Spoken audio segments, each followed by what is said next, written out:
الحمد للہ والصلاة والسلام علی رسول اللہ۔ الدرس الثامن لا الہ الا اللہ معناها وارکانها وشروطها۔ آٹھواں درس لا الہ الا اللہ کے معنی، اس کے ارکان اور شروط کا بیان۔ لا الہ الا اللہ کا معنی دوستو یہ ہے کہ نہیں ہے کوئی معبود حق سوائے اللہ کے، نہیں ہے کوئی عبادت کے لائق سوائے اللہ کے، نہیں ہے کوئی مشکل کشا، حاجت روا، پیران پیر، دستگیر، غریب نواز سوائے اللہ کے، سب کو دینے والا اللہ اور لینے والا اللہ۔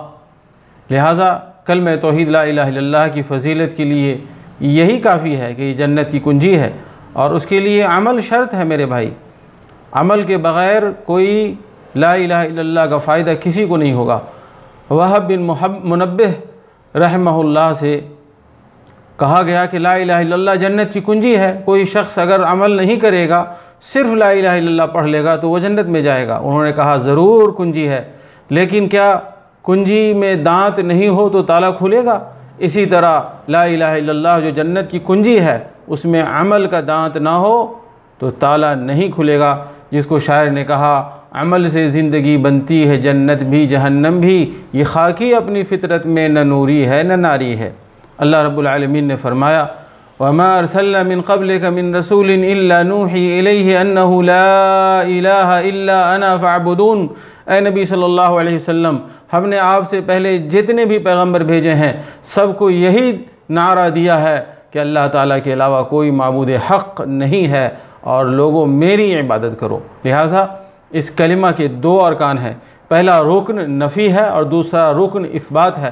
نفی سے مراد یہ ہے کہ اللہ تعالیٰ کے علاوہ جتنی بھی انبیاء، اولیاء، بزرگان دین، غیر بزرگان دین، انسان، جمادات، اس سے مدد مانگی جاتی ہے، اس کے مدد مانگنے کا انکار کرتے ہیں۔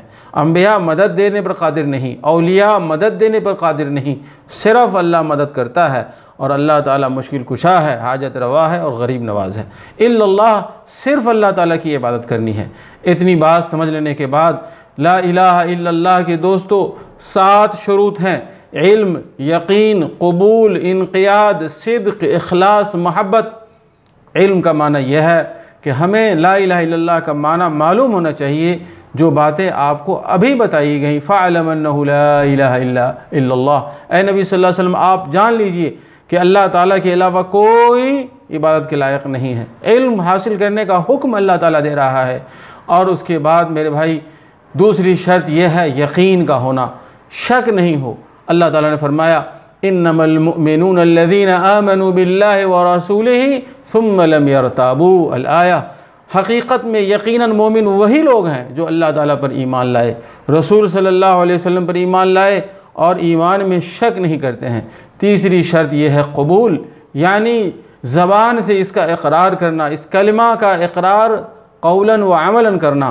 اللہ تعالیٰ نے فرمایا کہ جو لوگ انکار کرتے ہیں ان کے بارے میں انہم کانوا اذا قیل لهم لا الہ الا اللہ یستکبرون، جب ان سے لا الہ الا اللہ کہنے کے لیے کہا جاتا تو وہ تکبر کرتے۔ وَيَقُولُوا أَإِنَّا لَتَارِكُوا آلِهَتِنَا لِشَاعِرٍ مَجْنُونٍ، اور یہ کہتے کہ ہم اپنے معبودوں کو نبی صلی اللہ علیہ وسلم جیسے شاعر اور مجنون کے کہنے پر چھوڑ دیں۔ یہ منافی ہے ایمان کے۔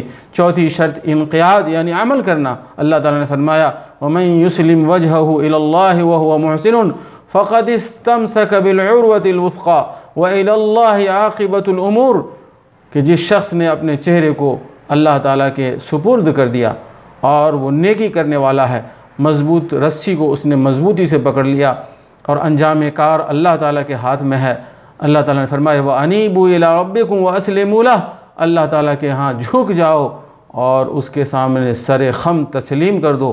پانچویں شرط صدق ہے، یعنی جھوٹ نہ بولے بلکہ سچے دل سے بولے۔ اللہ تعالیٰ نے فرمایا الف لام میم احسب الناس ان یترکوا ان یقولوا آمنا وهم لا یفتنون، لوگوں نے یہ سوچا ہوا ہے کہ وہ کہیں کہ میں ایمان لایا اللہ پر اور وہ آزمائے نہ جائیں، یعنی آزمایا جانا انسان کے لیے اس کے ایمان کے عمل میں شامل ہے۔ وَلَقَدْ فَتَنَّ الَّذِينَ مِن قَبْلِهِمْ، ہم نے ان سے پہلے والے لوگوں کو آزمایا۔ فَلَيَعْلَمَنَّ اللَّهُ الَّذِينَ صَدَقُوا وَلَيَعْلَمَنَّ الْكَاذِبِينَ، تاکہ اللہ تعالیٰ جان لے کون سچا ہے اور کون جھوٹا ہے۔